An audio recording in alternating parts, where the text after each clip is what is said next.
Rosmar Tan, biglang tinoyo na makyaw ng alahas ni Boss Toyo ng may higit 1 milyon.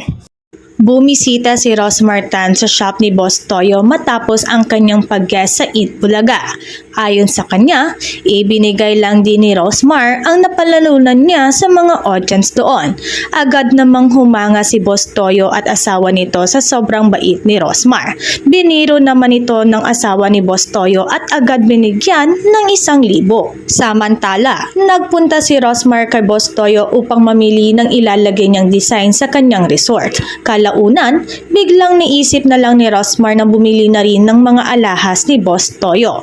Sa una ay pinakikitaan siya ng magagandang alahas upang siya ay makapagpili. Agad-agad namang binili ni Rosmar ang mga alahas.